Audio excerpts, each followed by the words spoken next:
Bonjour mes frères et mes sœurs. Tenez-vous parole, tenez-vous vos promesses. Lorsque vous dites une chose, lorsque vous prenez un engagement, une responsabilité quelconque, est-ce que vous tenez vos promesses? Ça c'est important car la plupart du temps, nous faisons des promesses, nous prenons des engagements, mais nous ne donnons pas suite. Autrement dit, on ne peut pas dépendre de nous, de nos paroles. Et pourtant, si Dieu, qui promet beaucoup de choses dans la Bible, si Dieu qui nous a créés, si lui ne tenait pas ses promesses, où en serions-nous aujourd'hui? C'est ça le sujet de mon sermon, car Dieu ne ment pas. Dieu tient toujours parole. Dieu tient toujours ses promesses. Alors, je vous pose la question, une question très simple. Si Dieu qui a tout créé, si Dieu qui fait tant de promesses dans la Bible, si Dieu qui nous donne tout ce dont nous avons besoin, ne tenait pas parole, si Dieu en quelque sorte mentait, où en serions-nous? Mais voyez-vous, Dieu ne ment jamais. Laissez-moi du reste commencer par cette promesse divine. C'est une promesse dans la Bible. Ça se trouve dans Tite, que l'apôtre Paul a écrit. Tite, chapitre 1, verset 1, où nous lisons, et Paul dit, « Paul, serviteur de Dieu, apôtre de Jésus-Christ, pour la foi des élus de Dieu, et la connaissance de la vérité. » Voyez-vous, la connaissance de la vérité. Et c'est une vérité que je vous prêche en ce moment-ci. Dieu ne ment pas. Et Paul continue, « La connaissance de la vérité qui est selon la piété. » Et ensuite, il ajoute, « Lesquelles reposent sur l'espérance de la vie éternelle. » C'est quoi l'espérance? L'espérance, c'est quelque chose sur laquelle vous comptez. Si on ne peut pas compter sur l'espérance, alors où en serions-nous? Si nous ne pouvons pas compter sur Dieu, où en serions-nous? Et Paul ajoute, l'espérance de la vie éternelle promise. Voilà, une promesse est déjà quelque chose que l'on doit non pas seulement attendre, mais aussi nous qui la faisons devons la tenir. Promise dès les plus anciens temps par le Dieu qui ne ment point. Voilà. Tite, chapitre 1, verset 2. Par le Dieu qui ne ment point. C'est ça notre base pour être absolument certain que Dieu fera ce qu'il a promis. Autrement, nous ne serions même pas vivants. Je continue. Voyez-vous, nous faisons tous souvent des demandes à Dieu. Et pourquoi ferions-nous des demandes à Dieu si nous n'étions pas sûrs ou certains ou absolument convaincus que Dieu tiendrait ses promesses? Mais voilà, il y a une différence. Dieu tient ses promesses en temps utile. Nous voudrions que Dieu fasse ce que nous demandons tout de suite, mais ce tout de suite n'est pas dans la Bible. Dieu promet les choses, Dieu fait les choses en son temps. C'est ça le secret, voyez-vous. La Bible, je dirais, est un recueil de promesses. C'est un livre de promesses. C'est un livre dans lequel vous pouvez trouver tout ce que vous cherchez, à condition que vous donniez le temps, d'abord pour vous-même, pour chercher, et ensuite pour attendre le moment où Dieu accomplira ses promesses. C'est ça la différence, voyez-vous. Si nous comprenons que Dieu fait les choses en son temps, et c'est ça notre promesse, notre garantie, que tout ira bien.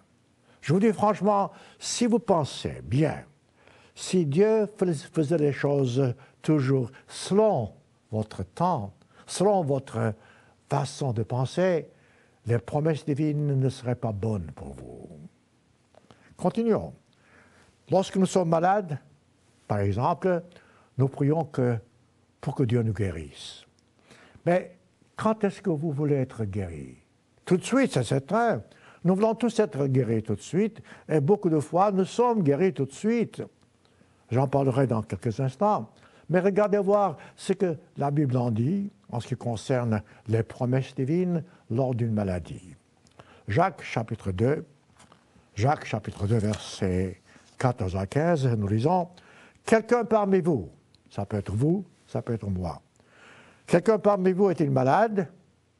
Alors, qu'est-ce qu'il faut qu'il fasse? Qu'il appelle les anciens de l'Église, les anciens signifient un ministre de Dieu, et que les anciens prient pour lui en loignant de l'huile. Autrement dit, il y a quelque chose que le ministre doit faire, il y a toujours un peu d'huile avec lui, loignant de l'huile, autrement dit, en loignant d'huile au nom du Seigneur. Et qu'est-ce qui va se passer alors?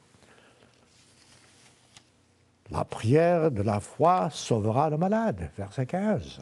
Et le Seigneur le relèvera, et s'il a commis des péchés, il lui sera pardonné. Voyez-vous, dans ce que je viens de dire, il y a pas mal de choses. D'abord, il faut appeler un ministre de Dieu pour qu'il vous oigne d'huile. Et ensuite, il faut que vous ayez la foi. Et ensuite aussi, il faut que vous sachiez que la maladie est souvent, pour ne pas dire toujours, la conséquence d'un péché, d'un acte commis qui est contraire à la nature que Dieu a voulu que vous ayez, que nous ayons, ou à ce que nous faisons. Dieu nous promet donc la guérison lorsque nous sommes malades. Mais ce n'est pas tout. Dieu nous promet beaucoup de choses. Et ces promesses divines sont toujours conditionnées. Il y a une condition. Si nous ne respectons pas la condition mise, dans ce cas-là, les promesses divines ne seront pas valables. Et ça, c'est important. Vous savez, beaucoup de gens lisent la Bible et ne comprennent pas grand-chose. Beaucoup de gens ne savent pas ce que c'est qu'une prophétie divine. Une prophétie divine, c'est quelque chose que Dieu prédit d'avance, ce qui va se passer, donc. Mais maintenant, prenons les promesses divines. Vous direz, mais quelles promesses? Vous venez de voir la maladie. Et après ça, écoutez, chaque fois, chaque seconde dans votre vie, vous dépendez de Dieu. Si Dieu ne vous promettait pas de vous protéger, vous ne seriez pas vivant. Si Dieu ne vous promettait pas de vous soigner lorsque vous êtes malade, comme vous avez vu, ou bien si Dieu ne venait pas à votre aide lorsque vous lui courez, vous lui demandez secours, eh bien, Dieu, franchement parlant, n'existerait pas en ce qui vous concerne. David était un homme selon le cœur de l'Éternel. Pour plusieurs raisons, mais l'une des raisons, c'est que David croyait en Dieu. David était absolument certain que Dieu tient promesse et que Dieu fait ce qu'il a promis. C'est ça la foi. Lisez les psaumes. Il y a tellement de choses dans les psaumes qui sont encourageantes. Il y a tellement de choses dans les psaumes qui nous aident à comprendre ce que Dieu est, ce qu'il veut que nous fassions, et comment accomplir les promesses divines. Accomplir par nous-mêmes, mais faire notre part afin que les promesses divines s'accomplissent. Laissez-moi vous donner un ou deux exemples. Psaume, chapitre 103. Psaume 103. C'est intéressant car, voyez-vous, ça vous donne déjà l'attitude de David, la façon de penser de David, la façon de compter sur Dieu. David a écrit, Psaume, chapitre 103, versets 1 à 3, il dit « Mon âme bénit l'Éternel ». Autrement dit, nous tous, nous n'avons pas une âme quelconque, nous sommes des âmes. Autrement dit, il dit « Moi-même, je veux bénir l'Éternel ». Comment est-ce qu'on peut bénir l'Éternel? Le mot « bénir » ici est synonyme d'être reconnaissant, de remercier. Autrement dit, je remercie Dieu, mon âme bénit l'Éternel. Que tout ce qui est en nous bénisse son saint nom. Autrement dit, que tout ce qui est en nous reconnaisse la bonté divine. Mon âme bénit l'Éternel, il répète, et n'oublie pas aucun de ses bienfaits. Voilà comment David priait. Il dit, c'est lui, c'est Dieu, verset 3. Regardez voir cette force. C'est Dieu qui pardonne toutes nos iniquités, qui guérit toutes les maladies. Ce sont des promesses fantastiques. Il faut y croire, il faut y être absolument certain. Ensuite, si par exemple, vous dites, Dieu guérit toutes nos maladies, alors il faut savoir s'il y a des promesses qui sont faites dans la Bible et là, vous en voyez quelques-unes, si ces promesses demandent des conditions. Nous verrons. Alors, si donc un Dieu qui ne ment pas fait des promesses pareilles, il doit quand même avoir des raisons pour lesquelles ces promesses ne sont pas toujours valables, mettons, ou bien n'arrivent pas. Eh bien, la raison est simple. Le véritable chrétien, vous, moi, lorsque nous prenons un engagement envers quelqu'un, nous devons respecter nos engagements.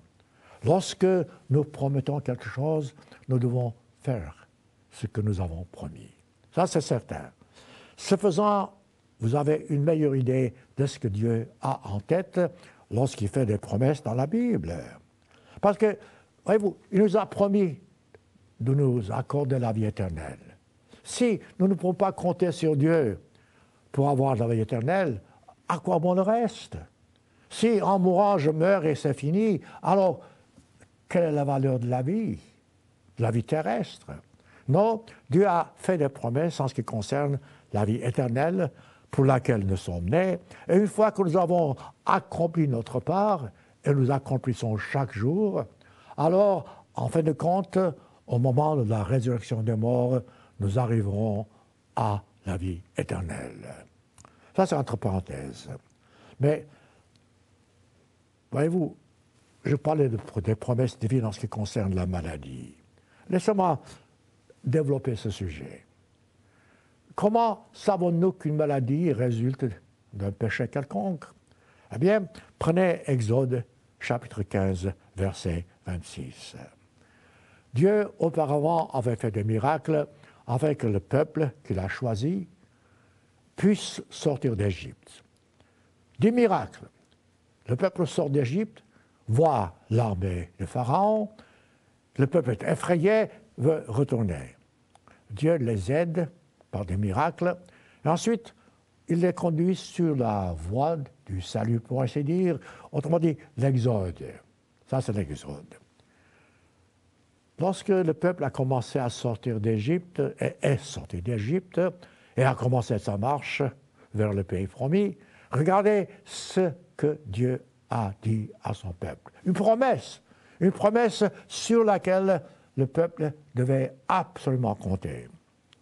Il a dit, Exode chapitre 15, verset 26, écoutez bien, je cite maintenant Exode 15, 26, « Si tu écoutes attentivement la voix de l'Éternel ton Dieu, si tu fais ce qui est droit à ses yeux, pas au vôtre, si tu prêtes l'oreille à ses commandements, si tu observes toutes les choses que je t'ai dites, ça j'ajoute, si tu observes toutes ces lois, je ne te frapperai d'aucune des maladies dont j'ai frappé les Égyptiens. Car je suis l'Éternel qui te guérit. Vous avez entendu cela, n'est-ce pas? Autrement dit, Dieu fait une promesse. Si nous respectons ses commandements, si nous faisons ce qu'il nous dit, nous ne serons pas frappés par les maladies dont nos ancêtres ont été victimes. Cette promesse divine est absolue. Nous devons tous vivre en conséquence, faire notre part, obéir à Dieu, prendre soin de nous-mêmes, de notre corps, et toujours savoir que Dieu est derrière ses promesses. Il tient parole. Nous avons chacun des épreuves dans la vie. Nous avons certes des temps difficiles, des moments difficiles, parfois même très pénibles, mais si, lors de ces moments difficiles, nous nous tournons vers Dieu avec foi et nous nous rappelons ses promesses et nous faisons notre part, nous pouvons être absolument convaincus que Dieu tiendra parole et que ce que nous demandons, ce dont nous avons besoin, nous recevrons de lui. Une chose est certaine, et ça dépend encore d'une promesse que Dieu a faite.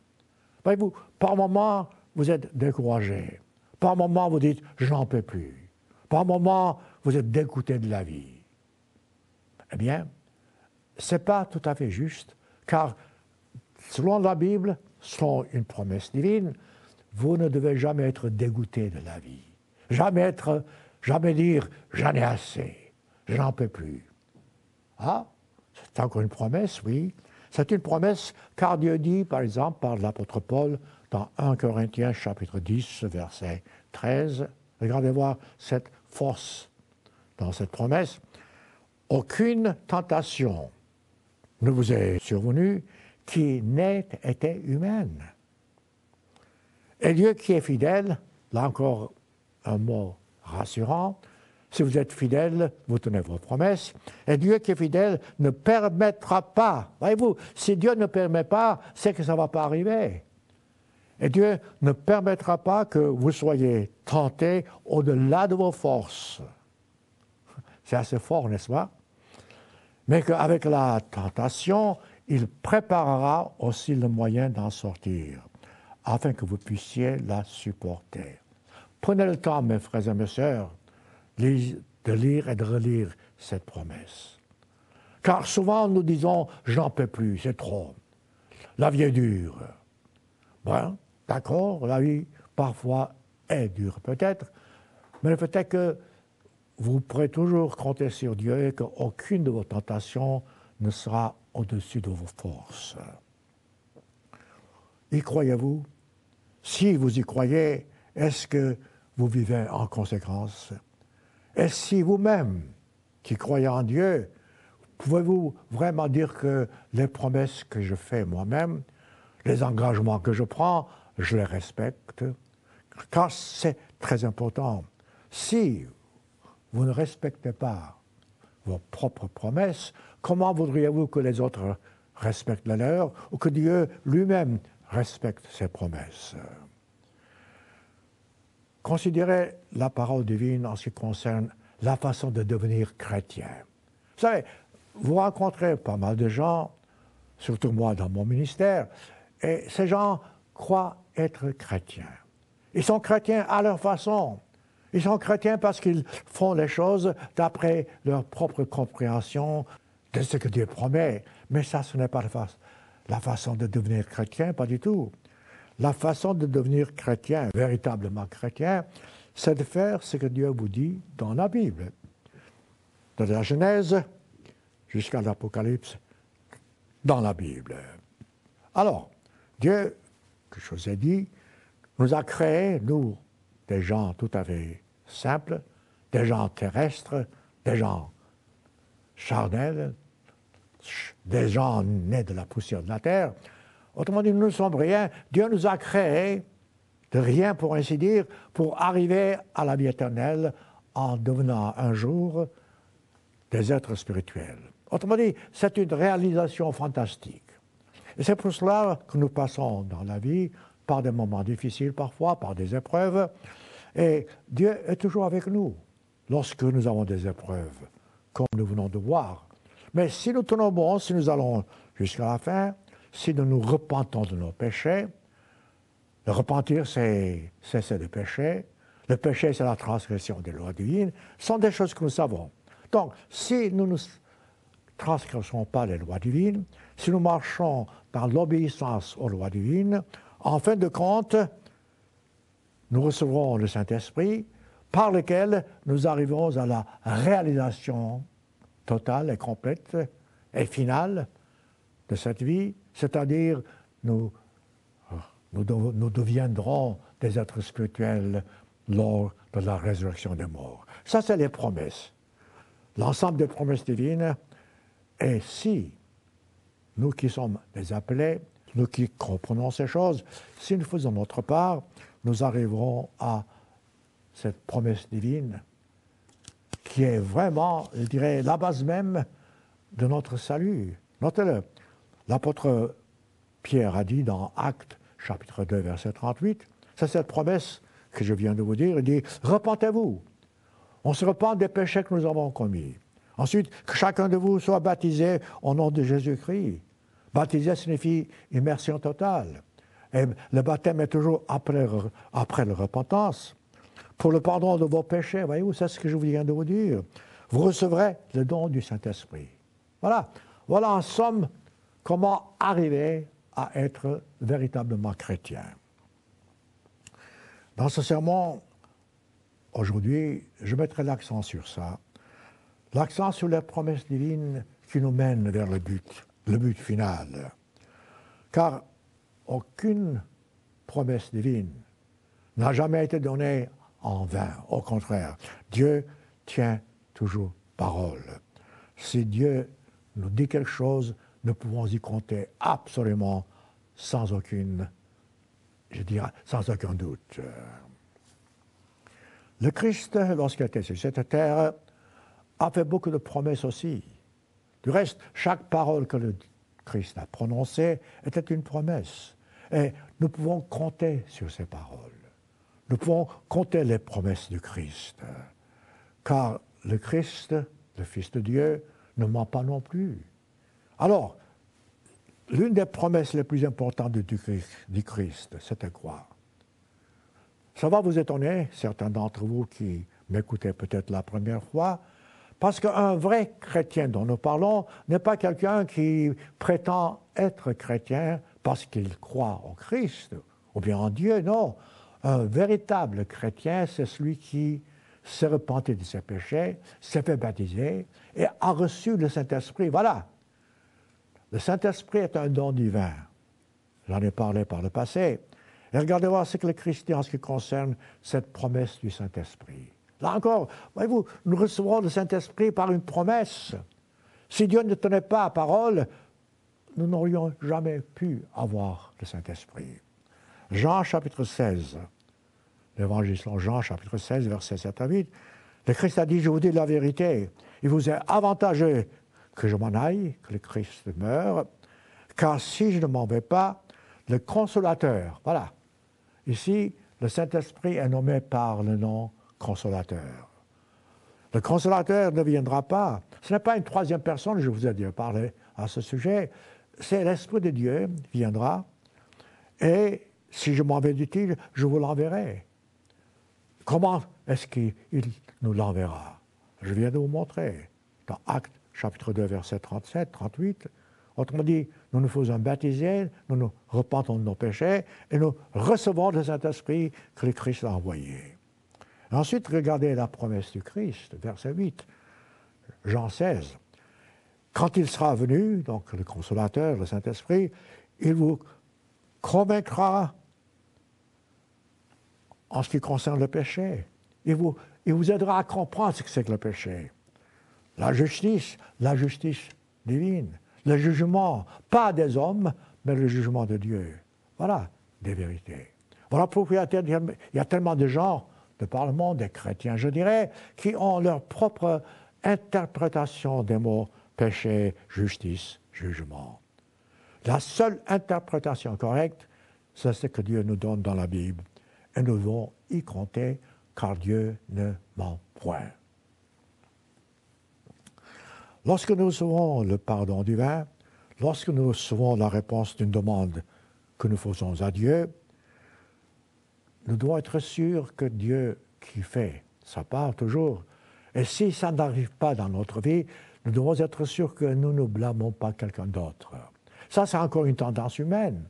Lorsque vous demandez à Dieu quelque chose, et si cette promesse, entre guillemets promesse, n'arrive pas, alors vous cherchez à blâmer quelqu'un, souvent même Dieu. Non. Au lieu de blâmer quelqu'un d'autre, et même Dieu, cherchez à savoir pourquoi la chose que vous demandez à Dieu n'arrive pas. Où est-ce que vous avez failli à votre devoir? Parce que c'est toujours nous. La faute est en nous et non pas en quelqu'un d'autre. Et pourtant, la nature humaine veut blâmer quelqu'un d'autre. Ce faisant, vous n'arriverez pas au but. L'apôtre Paul, qui a beaucoup souffert, a beaucoup écrit sur les promesses divines. L'apôtre Paul a respecté la parole divine. L'apôtre Paul a été persécuté, blâmé, a toujours compté sur Dieu parce qu'il savait que Dieu l'avait appelé pour une raison. Et vous êtes appelés pour une raison. Vous êtes appelés pour être sauvés, pour un jour arriver, je répète, à la vie éternelle. Donc, si, et lorsque nous avons reçu la promesse divine du Saint-Esprit, dès ce moment-là, comptez sur Dieu. Comptez sur ses promesses. Et même si vous avez des difficultés à avancer dans cette voie, sachez que Dieu ne ment pas et sachez que si vous tenez bon, la chose que vous demandez s'accomplira. Deuxièmement, citer ce que l'apôtre Paul dit dans Éphésiens chapitre 1 plutôt, versets 13 à 14. Éphésiens 1, 13 à 14. En lui, vous aussi, après avoir entendu la parole de la vérité, l'évangile, voilà le but de votre salut. En lui, vous avez cru, vous avez été scellés du Saint-Esprit qui avait été promis, lequel est un gage. Le Saint-Esprit est un gage de notre héritage. Ce sont des promesses, voyez-vous, pour la rédemption de ce que Dieu s'est acquis à la louange de sa gloire. Certains individus qui entendent ces paroles ne comprendront pas. C'est simple. Dieu nous appelle. Nous avons le droit d'accepter l'appel ou de refuser l'appel. Si vous acceptez l'appel, si vous faites donc ce que Dieu vous dit pour devenir véritablement chrétien, dès ce moment-là, vous êtes l'élu, un élu que Dieu a appelé, a choisi, et dès ce moment-là, voyez-vous, vous êtes un enfant de Dieu. Enfant pas encore né, enfant engendré, pour ainsi dire, du Saint-Esprit. Et alors, vous devez progresser. Voyez-vous, tout ça, c'est des promesses. Mais tout ça, c'est des promesses, d'accord? Mais il faut que ces promesses que vous entendez et qui sont vraies, il faut que vous teniez aussi vous-même vos propres promesses. Autrement, les choses n'iront pas, voyez-vous, comme vous voudriez. Parce que Dieu ne ment pas et il veut que vous-même, vous ne mentiez jamais.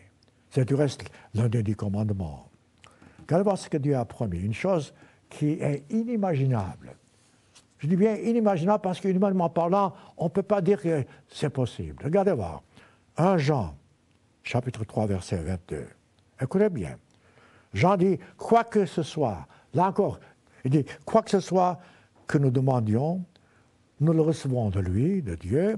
Pourquoi? Parce que nous gardons ses commandements et que nous faisons ce que lui est agréable. Regardez voir. Si on fait ce qui est agréable à Dieu, dans ce cas-là, et si nous gardons ses commandements, dans ce cas-là, quoi que ce soit que nous demandions, nous le recevons de lui. Incroyable, c'est fantastique, et c'est vrai. Ces versets bibliques doivent nous encourager, doivent nous être utiles, sont utiles pour devenir vraiment fidèles. Et aussi pour nous encourager à devenir fidèles nous-mêmes à nos propres engagements. Ne blâmez personne si les choses ne vont pas dans votre vie comme elles le devraient. Cherchez à voir vous-même et vraiment demandez à Dieu de vous aider à trouver où est-ce que vous péchez, où est-ce que vous faites un détour. Et demandez à Dieu de voir vos propres responsabilités. Il vous aidera si vous avez l'esprit ouvert. Il se peut que parfois, et je dirais souvent même, que Dieu ne vous donne pas ce que vous voulez sur le moment même. Ce n'est pas dit que Dieu n'a pas tenu sa promesse. Le temps dépend de Dieu. Une fois que vous faites une demande à Dieu et que Dieu vous promet, attendez la réaction, attendez le moment, attendez l'accomplissement et ne commencez pas à douter de Dieu. C'est ça le problème. Beaucoup de gens, voyez-vous, là, lorsque les choses n'arrivent pas comme ils voudraient, au moment où ils voudraient, dans ce cas-là, ils perdent foi. Ne perdez pas foi si Dieu tarde l'accomplissement de ses promesses. Ça, c'est, je dirais, la façon dont il parle, dont il raisonne, et comme Dieu raisonne, c'est toujours meilleur que nos propres raisonnements. Une chose est certaine, vous avez vu et vous verrez, Dieu tient toujours ses engagements. Et ça, c'est votre base. En conséquence, vous devez vous-même toujours tenir vos engagements. Laissez-moi vous citer l'exemple des héros dans la Bible, des prophètes, des gens que Dieu avait appelés. Regardez voir les exemples, par exemple, dont certains sont mentionnés dans Hébreux chapitre 11. Ce sont des gens que Dieu avait appelés, que des gens qui ont accompli une mission. Regardez voir ce qui s'est passé. Ils avaient reçu une promesse et ces promesses n'ont jamais été accomplies de leur vivant. Hébreux 11, verset 13. C'est dans la foi qu'ils ont tous morts. Ces gens qui sont cités dans Hébreux 11. Sans avoir retenu les choses promises. Voyez-vous, les choses promises sont promises, ils les auront, mais à ce moment-là, alors qu'ils étaient vivants, ils ne les ont pas encore reçues. Sans avoir obtenu les choses promises, mais ils les ont vues et saluées de loin. Comment? Ils les ont compris, ils ont eu foi, ils attendent. Ils sont morts aujourd'hui, mais dès qu'ils ouvriront les yeux, ils verront ces promesses s'accomplir. Reconnaissant qu'ils étaient étrangers et voyageurs sur la terre. Voyez-vous, c'est ce que vous faites, c'est ce que je suis. Cette promesse se répète du reste au verset 39 à 40 dans Hébreux 11. Tout cela, et dans ce moment-là, vous et moi, nous serons dans ce groupe, tout cela, à la fois desquels il a été rendu témoignage, n'ont pas encore obtenu ce qui leur était promis. C'est ça la différence. La promesse est là, la promesse sera tenue, mais ce n'est pas encore le moment.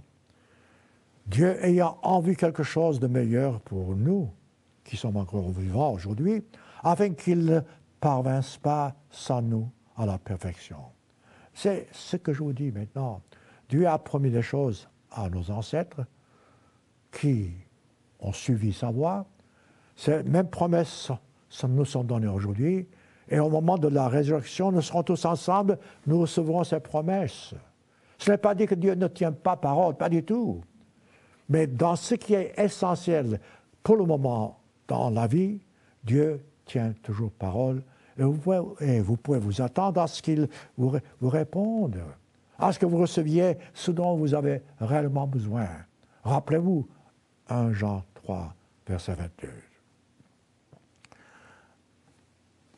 Voyez l'histoire des Israélites. Ils souffraient, Dieu les a appelés hors d'Égypte. Dieu leur a promis qu'ils puissent entrer dans un pays prospère et que Dieu a promis d'être leur Dieu, de les gouverner, de leur montrer le chemin du bonheur.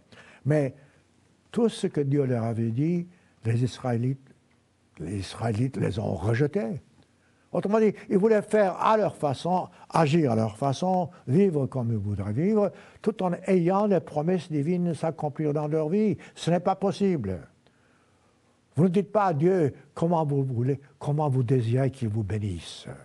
Dieu vous dit comment il vous bénira et vous faites votre part. Vous faites votre part. Dès ce moment-là, ne blâmez pas Dieu si vous ne respectez pas vos engagements. Prenez le temps de lire 2 chapitres dans la Bible, 2 chapitres importants, car ce sont des chapitres où Dieu fait beaucoup de promesses, des promesses qui sont bonnes et des promesses qui ne sont pas bonnes. Vous direz comment? Eh bien, voyez-vous, si vous faites votre part, je répète, ces promesses sont bonnes. Si vous ne faites pas votre part, les promesses que Dieu vous fait ne sont pas agréables. Je parle maintenant de Deutéronome chapitre 28. Prenez le temps vraiment, à genoux même, s'il le faut, de lire ce chapitre. C'est fantastique. Laissez-moi lire au moins les promesses que Dieu fait si vous faites votre part. Parce que les 11 premiers versets de ce chapitre, Deutéronome 28, vous verrez comment Dieu vous dit, et comme il est bon d'entendre Dieu vous parler, et comme il est vraiment agréable d'entendre la voix divine et d'entendre les choses que Dieu fait pour vous ou fera pour vous. Je commence, Deutéronome 28, verset 1. Si tu obéis à la voix de l'Éternel, ton Dieu, voilà un si. C'est une condition. Alors, si nous obéissons à la voix de l'Éternel, notre Dieu, en observant et en mettant en pratique tous ces commandements, voilà la condition. Si nous ne faisons pas notre part, le reste des promesses divines ne sont pas valables. Voyez-vous, c'est aussi simple que cela. Il dit que ton Dieu te donnera la supériorité sur toutes les nations de la terre. Y croyez-vous? Vous devriez, parce que Dieu ne ment pas. Si nous, en tant que Français ou Anglais, si en tant que nation, nous faisons notre part, Dieu nous donnera ce qu'il a promis. Il dit, voici toutes les bénédictions qui se répandront sur toi, qui seront ton partage, lorsque tu obéiras, il répète, à la voix de l'Éternel ton Dieu. C'est encourageant, c'est bien, mais c'est toujours cette condition qui est valable. Tu seras béni dans la ville et tu seras béni dans les champs. Est-il ainsi aujourd'hui? Non. On dirait que nous sommes maudits. Le fruit de tes entrailles, autrement dit nos enfants, le fruit de ton sol, le fruit de tes troupeaux, verset 4, tes portées de ton gros et ton menu bétail, toutes ces choses seront bénies. Aujourd'hui, toutes ces choses ne sont pas bénies dans notre vie d'une façon générale. Pourquoi? Parce que nous ne faisons pas notre part. Nous ne tenons pas nos promesses. Nous ne tenons pas nos engagements. Nous n'obéissons pas à Dieu. Verset 5. Ta corbeille et ta huche seront bénies. Pensez donc. Aujourd'hui, alors que je vous parle, je vois dans les journaux que dans beaucoup de pays, il y a la famine, que les gens n'ont rien à manger. Notre corbeille, nos huches ne sont pas bénies. Tu seras béni à ton arrivée, tu seras béni à ton départ. Autrement dit, on sera protégé par Dieu si nous faisons notre part. L'Éternel te donnera, verset 7, l'Éternel te donnera la victoire sur tes ennemis. Les guerres s'allieront contre toi.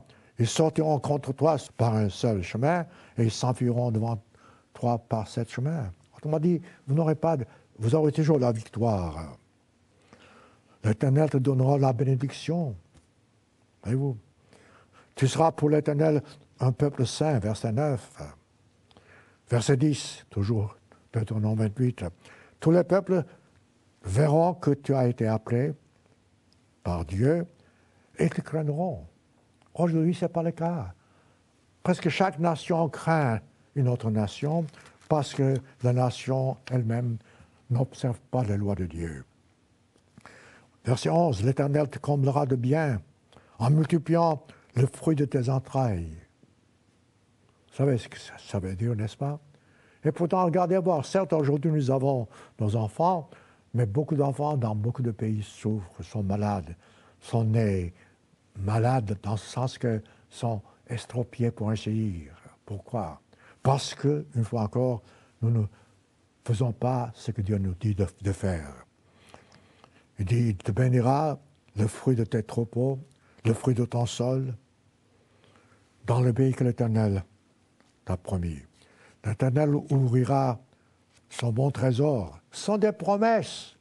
Nous devons y croire pour envoyer à ton pays la pluie en son temps.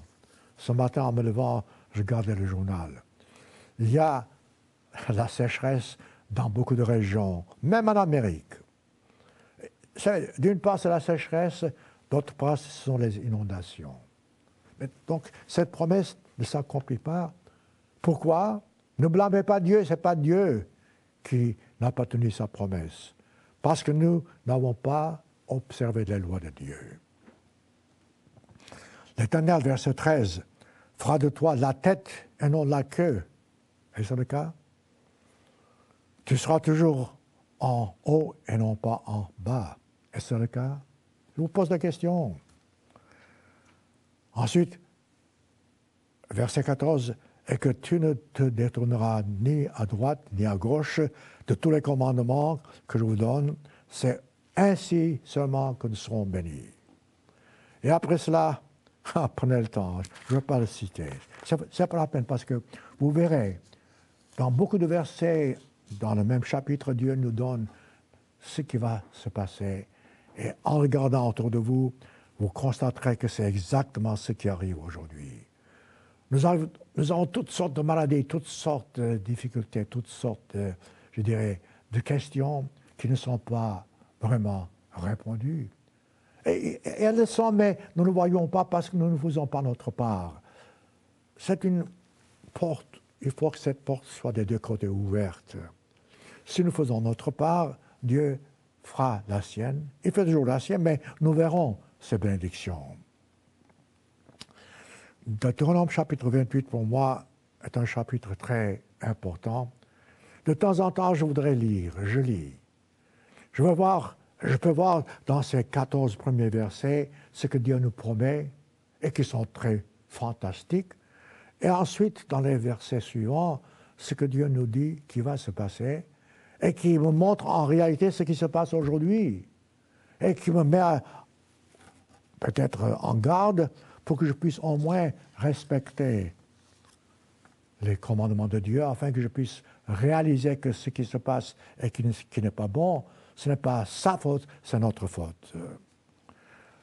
Laissez-moi seulement citer un seul verset dans Deutéronome 28, dans les promesses négatives. Verset 47, Deutéronome 28. Pour n'avoir pas au milieu de l'abondance. Et nous avions, il y a encore 100 ans, une abondance.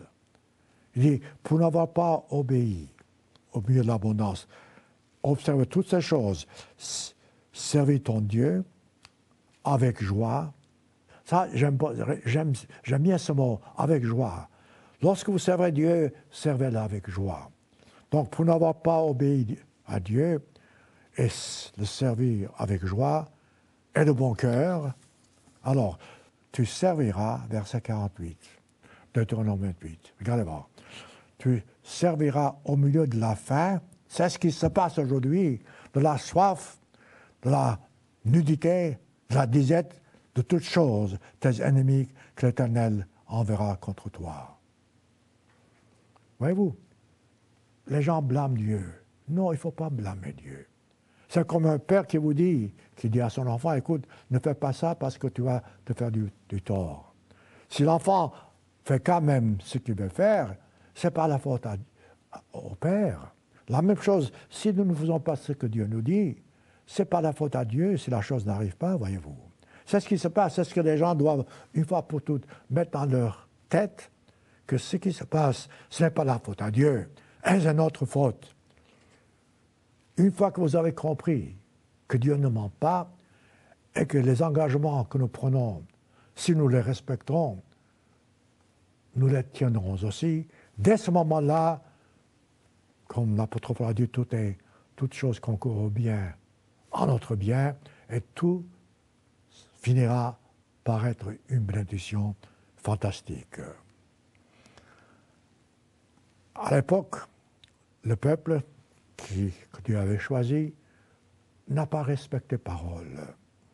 Du reste, lorsque Dieu a donné les 10 commandements, le peuple avait peur. Vous savez pourquoi? Parce qu'ils avaient entendu la parole, la voix divine. Deutéronome chapitre 5, versets 24 à 27. Deutéronome 5, versets 24 à 27. Vous dites, voici l'Éternel, notre Dieu, nous a montré sa gloire. Parce que Dieu a parlé. Et sa grandeur. Nous avons entendu de sa voix du milieu du feu. Aujourd'hui, nous avons vu que Dieu a parlé à des hommes. Ils se sont rendus compte de ce qui se passait. Et qu'ils sont demeurés vivants, les hommes. Il dit, et maintenant, pourquoi mourrions-nous? Voyez-vous, ils ont peur parce qu'ils ont vu des choses, ou entendu des choses que normalement on ne peut pas voir ni entendre. Il dit maintenant, pourquoi mourrions-nous? Car ce grand feu, quand Dieu s'est manifesté dans le feu, nous dévorera si nous continuons à entendre la voix de l'Éternel, notre Dieu, nous mourrons. Alors, qu'est-ce qu'ils disent? Verset 27. Ils disent à Moïse, approche-toi, écoute tout ce que dira l'Éternel ton Dieu. Regardez voir ça. Tu nous rapporteras toi-même tout ce que l'Éternel dira. Regardez voir cette promesse. Nous l'écouterons, nous le ferons. Un grand mensonge, ils n'ont jamais tenu et nous ne le tenons pas encore aujourd'hui. Voilà le gros mensonge de l'humanité. La première nation a promis, nous l'écouterons et nous le ferons. Ils n'ont pas tenu parole. Voilà les conséquences aujourd'hui. Non pas seulement les Israélites, mais tous les autres hommes. Satan, le diable, a profité de cette attitude humaine. Voilà pourquoi Satan aujourd'hui est encore très puissant et il domine en quelque sorte cette terre, parce que les hommes croient à Satan plutôt qu'à Dieu. Parce que les hommes suivent la voie satanique que la voie divine. Voilà où nous en sommes. Regardez voir autour de vous. Regardez voir ces maladies. Regardez ces guerres. Regardez ces souffrances. Regardez ces séparations entre des couples mariés. Regardez voir combien de gens meurent de faim dans le pays non nantis.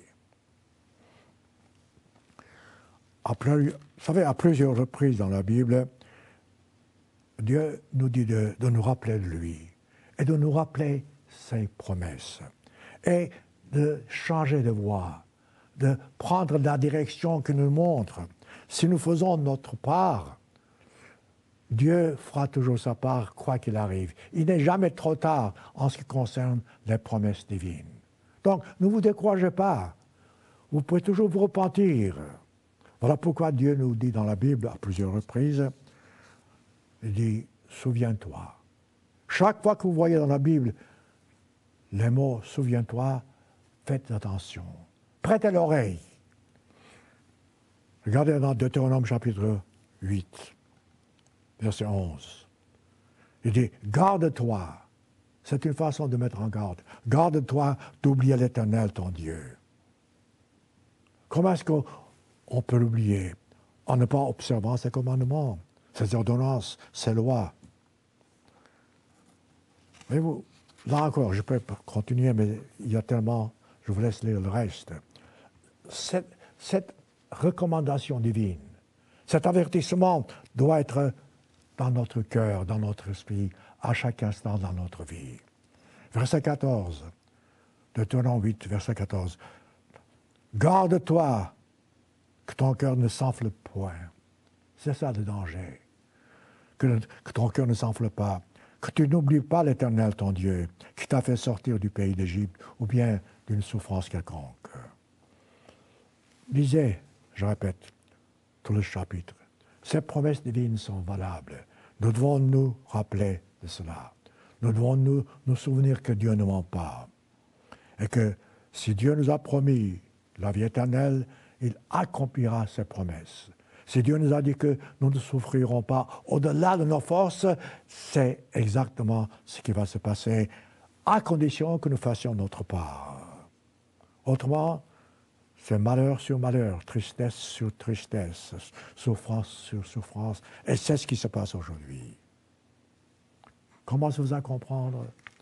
Il est toujours facile, je répète, de faire tomber le blâme sur quelqu'un d'autre. Le blâme est toujours sur nous-mêmes, individuellement. Dieu a dit, et je cite encore Deutéronome chapitre 8, verset 18, « Souviens-toi de l'Éternel ton Dieu. » Comment est-ce que nous pourrons nous souvenir de lui? C'est en faisant ce qu'il nous recommande. Car celui qui te donnera la force pour les acquérir. Il dit, verset 19, « Si tu oublies l'Éternel ton Dieu, » là ça commence, « Si tu oublies l'Éternel ton Dieu, et que tu ailles après d'autres dieux, regardez voir où nous en sommes aujourd'hui. Les nations ont leur propre Dieu, ont leurs propres orgueils, ont leur propre façon d'avancer. L'homme croit être puissant alors qu'il n'est que poussière. Il dit, si tu oublies l'Éternel ton Dieu, et que tu es après d'autres dieux, si tu les sers, si tu te prosternes devant eux, c'est ce que le monde fait en quelque sorte. Je vous déclare aujourd'hui, dit-il formellement, que vous périrez. Voilà ce qui se passe. Voilà où nous en sommes. Lorsque vous voyez ces choses, ne blâmez pas Dieu. Et si quelqu'un vous dit, écoutez, Dieu n'existe pas, si Dieu existait, il ne permettrait pas cela. dites-leur, ou dites-lui, ce n'est pas Dieu qui a fait cela. C'est comme un enfant qui va à l'encontre des ordres de son père et qui souffre, alors qui blâmer? Si nous faisons ce que Dieu dit dans la Bible, je répète, toutes ces choses ne nous arriveraient pas, individuellement et collectivement. Et puisque nous sommes en partie de la société, certes nous souffrons des conséquences, mais Dieu nous bénira quand même.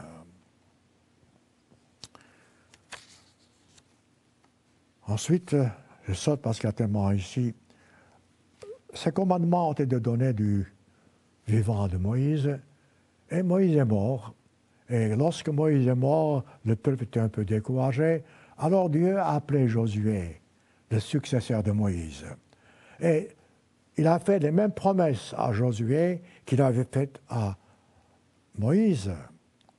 Et c'était un choix, un bon choix, parce que Josué était un disciple de Moïse, si vous voulez dire, si vous voulez penser ainsi.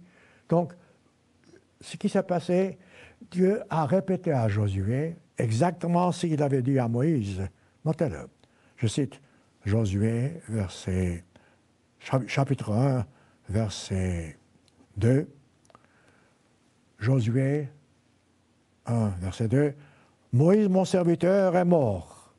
Bon. Lève-toi, passe ce Jourdain, toi et tout le peuple, pour entrer dans le pays que je donne aux enfants d'Israël. Nul ne tiendra, dit-il. C'est Dieu qui promet, voilà une promesse qui devait s'accomplir, qui s'est accomplie en partie. Je dis en partie parce que le peuple n'a pas obéi à Dieu. Il dit, nul ne tiendra devant toi tant que tu vivras, je serai avec toi, comme j'étais avec Moïse. Autrement dit, Josué a reçu la même promesse que Moïse. Les bénédictions divines, la force, le courage. Je ne te délaisserai point, je ne t'abandonnerai point. Cette même promesse, le Christ nous a dit lorsqu'il est venu sur cette terre. Il a dit, je ne vous abandonnerai point. Ayez cette foi, ayez cette conviction. Verset 6, fortifie-toi et prends courage. C'est Dieu qui parle à Josué, certes, mais cette même promesse est donnée à nous. Fortifie-toi et prends courage. Verset 7, ça commence, fortifie-toi seulement. Et bon courage, en agissant fidèlement. Voyez-vous, ça recommence, en agissant fidèlement, selon toute la loi que Moïse, mon serviteur, t'a prescrite. Ne t'en détourne point, ni à droite ni à gauche, afin de réussir dans tout ce que tu entreprendras. Cette promesse est donnée à tout le monde, à vous, à moi, comme c'était donné à Moïse, comme c'est donné à Josué. Voilà comment Dieu respecte sa parole. Voilà comment vous pouvez être bénis en ce monde. Nous avons des souffrances. Josué en a eu, Moïse en a eu, Paul en a eu. Mais ces souffrances ne sont rien à comparer aux bénédictions qui découlent de notre obéissance à Dieu. Mettez l'accent, je dis, sur l'obéissance et comptez vos bénédictions. Soyez positifs en quelque sorte. Ayez foi. Voyez les bénédictions et non pas les malheurs qui sont devant vous. Il dit fortifie-toi. Ne t'es pas, verset 9, je parle maintenant Josué, verset 1, chapitre 1, verset 9. Ne t'ai-je pas donné cet ordre? Fortifie-toi, prends courage. Dieu répète plusieurs fois. Ne t'effraie point, ne t'épouvante point. Car l'Éternel, ton Dieu, est avec toi dans tout ce que tu entreprendras.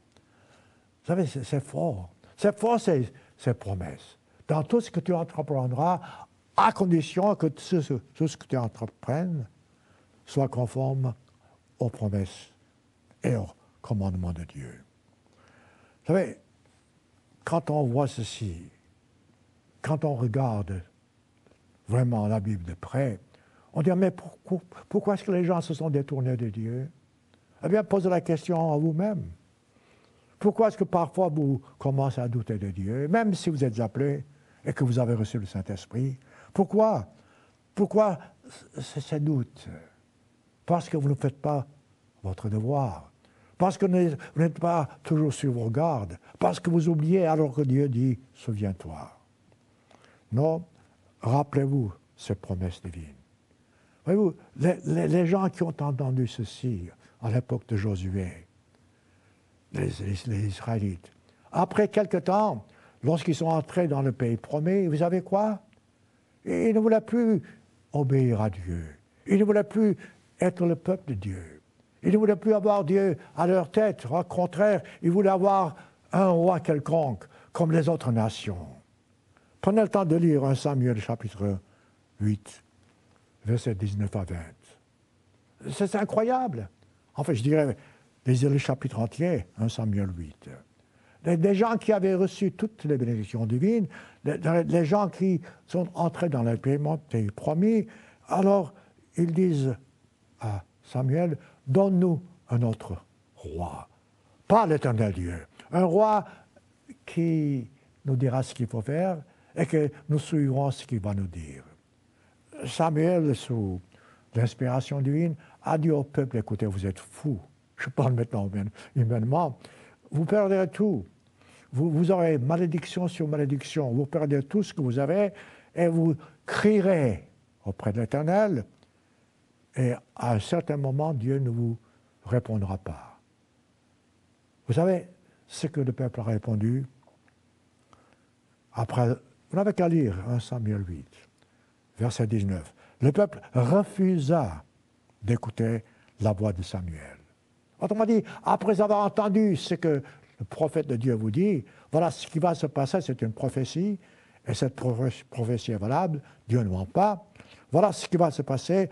Le peuple refusa d'écouter la voix de Samuel. Non, dirent-ils. Voilà leur réponse. Non, dirent-ils, mais il y aura un roi sur nous. Voilà ce que nous voulons. Et nous aussi, nous serons comme les autres nations. Tiens. Et qu'est-ce qu'elles avaient, ces nations? La pollution, la saleté, les péchés, la désobéissance. Notre roi humain jurera et marchera à notre tête. Il nous conduira. Voilà. Un choix que le peuple a fait. Un choix que nous faisons. Mais c'est un choix quand même individuel. Nous pouvons être dans ce groupe, et nous le sommes aujourd'hui, quelle que soit la nation à laquelle nous appartenons, nous pouvons être quand même à part. Nous pouvons être séparés. Dieu bénit chaque individu séparément. Nous devons faire notre part. C'est triste quand nos ancêtres, voyez-vous, n'ont pas vraiment cru à Dieu, n'ont pas vraiment tenu parole, n'ont pas vraiment respecté la fidélité, la bonté, la sagesse divine. Jérémie chapitre 42, encore un autre prophète qui a dit au peuple ce qu'il faut faire et que le peuple n'a pas vraiment fait. Jérémie 42, versets 5 à 6. Et il dira à Jérémie, que l'Éternel soit contre nous un témoin véritable et fidèle si nous ne faisons pas tout ce que l'Éternel te chargera de nous dire. Voilà encore une autre promesse vide de sens.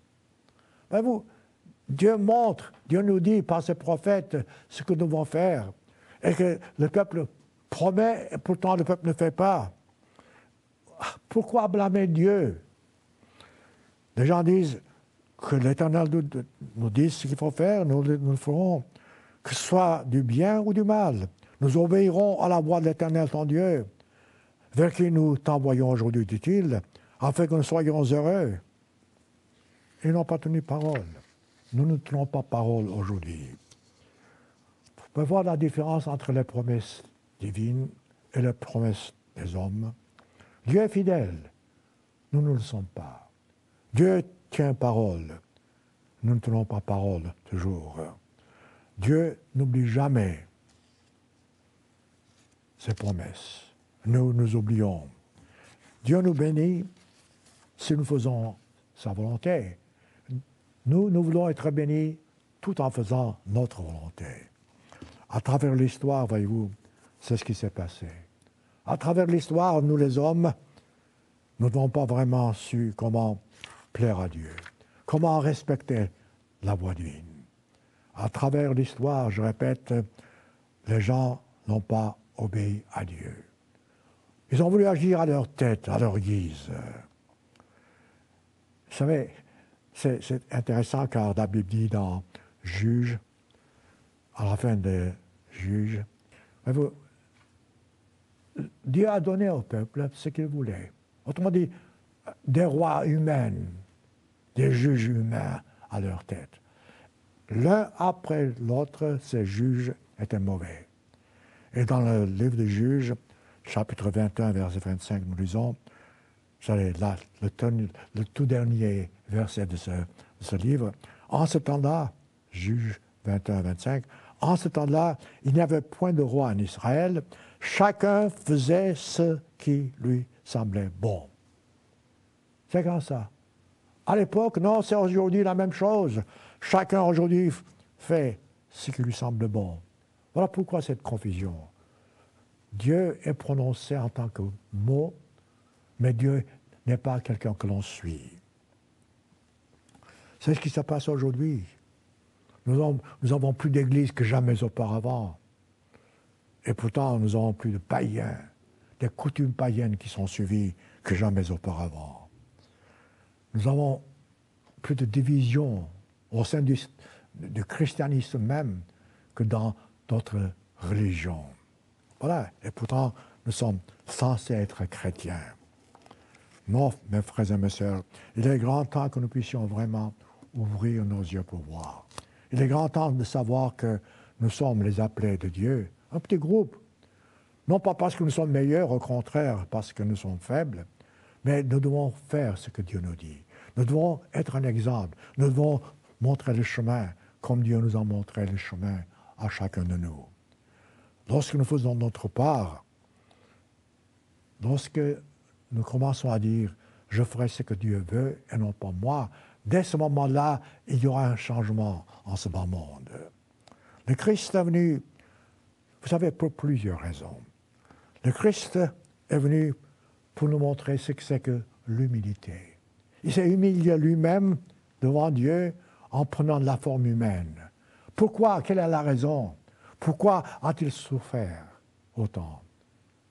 Parce qu'il nous aime, parce qu'il veut partager avec nous la vie éternelle, et il a même donné sa vie afin que vous, moi, nous puissions avoir donc droit à la vie éternelle. Lors de la tentation, lorsque le Christ a été tenté par Satan, il a été comme nous, comme vous êtes, et comme je le suis. Vous savez ce qu'il a dit à Satan? Et c'est ça que nous devrions faire. Lorsque Satan a dit, écoute, glorifie-moi, prosterne-toi devant moi, adore-moi, le Christ a dit, retire-toi, Satan, ou derrière Satan. C'est ça, c'est cette force que nous devons avoir nous-mêmes si nous avons l'Esprit de Dieu, et nous l'avons, nous qui sommes baptisés. Je voudrais vous parler un peu du sermon sur la montagne. Je ne sais pas si j'ai le temps, mais laissez-moi au moins vous citer quelques mots en ce qui concerne Matthieu 5. Là, vous pouvez voir quelques-unes des promesses que le Christ a faites.